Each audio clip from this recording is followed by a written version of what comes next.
ನಮಸ್ತೆ ಎಲ್ಲರಿಗೂ ರಚನಾ ಕನ್ನಡ ಕಣಜ ಚಾನಲ್ಗೆ ಸ್ವಾಗತ. ನಾಗಪುರ ಎಂಬ ಊರಿನಲ್ಲಿ ನಾಗಮ್ಮಜ್ಜಿ ಎಂಬ ಮುದುಕಿ ವಾಸವಾಗಿದ್ದಳು. ಅವ್ರ ಮನೆ ಊರಿನ ಪಕ್ಕದಲ್ಲಿರೋ ಒಂದು ಒಂಟಿ ಮನೆಯಾಗಿತ್ತು. ಆ ಮನೆ ತುಂಬ ದೊಡ್ಡದಾಗಿತ್ತು. ಈ ಅಜ್ಜಿ ತುಂಬ ಹಣವಂತಲಾಗಿದ್ಲು. ಆದರೆ ಮನೇಲಿ ಯಾರೂ ಇರಲಿಲ್ಲ. ಸಣ್ಣವರು ದೊಡ್ಡವರು ಎಲ್ಲ ಅವಳೇ ಆಗಿಬಿಟ್ಟಿದ್ಲು. ಒಂದು ದಿನ ನಾಗಮ್ಮಜ್ಜಿ ಮನೆಗೆ ಮಧ್ಯರಾತ್ರಿಲಿ ಕಳ್ಳರು ನುಗ್ತಾರೆ. ಹಿತ್ತಲು ಬಾಗಿಲು ಕಡೆಯಿಂದ ಕಳ್ಳರು ಬರ್ತಿರೋ ಶಬ್ದ ಅಜ್ಜಿ ಕಿವಿಗೆ ಬೀಳುತ್ತೆ. ಅಜ್ಜಿಗೆ ಎಚ್ಚರ ಆಗುತ್ತೆ. ತಕ್ಷಣಕ್ಕೆ ಅಜ್ಜಿಗೆ ಒಂದು ಒಳ್ಳೆ ಉಪಾಯ ಹೊಳೆಯುತ್ತೆ. ಅಜ್ಜಿ ಹೆದರುಕೊಳ್ಳದೆ ಧೈರ್ಯವಾಗಿ ಮೇಲೆದ್ದು ನಡು ಮನೆಯಲ್ಲಿದ್ದ ಬೀಸೋ ಕಲ್ಲನ್ನು ತಗೊಂಡು ಬೀಸೋದಕ್ಕೆ ಶುರು ಮಾಡ್ತಾಳೆ.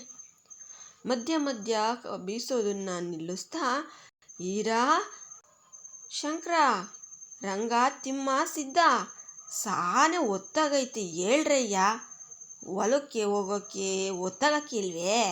ಹೆಂಡ್ತೀರನ್ನೆಲ್ಲ ಎಬ್ಬಿಸ್ಕೊಂಡು ದನಕರ ಹೊರಗೆ ಬಿಟ್ಬಿಟ್ಟು ಕಸನ್ನೆಲ್ಲ ತೆಗಿ ನಡೀರಿ. ಹೀಗೆ ಸುಮ್ಮನೆ ಕೂಗಾಡ್ತಾ ಇರ್ತಾಳೆ. ಆ ಅಜ್ಜಿ ಕೂಗು ಕಳ್ಳರಿಗೆ ರಣ ಬೇರೆ ಥರ ಕೇಳಿಸುತ್ತೆ.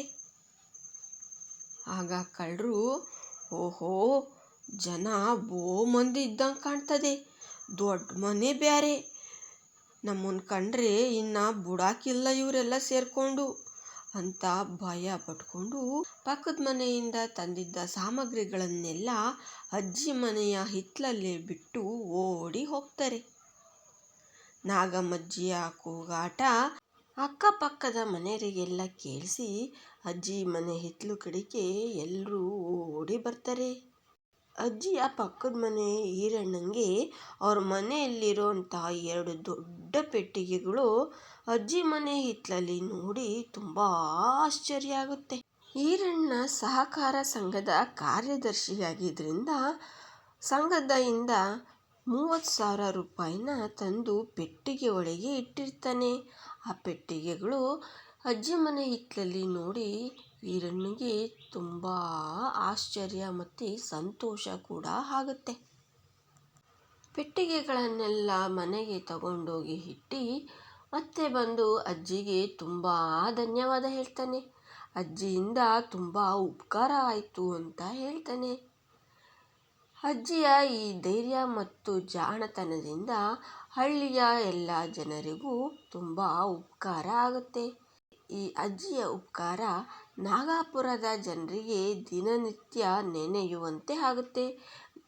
ನಾಗಮ್ಮಜ್ಜಿಯ ಈ ಜಾಣ್ಮೆಯನ್ನು ಊರಿನ ಜನ ಯಾವತ್ತೂ ಮರೆಯೋದಕ್ಕೆ ಸಾಧ್ಯ ಆಗೋದಿಲ್ಲ. ತುಂಬ ಕೊಂಡಾಡ್ತಾ ಇರ್ತಾರೆ.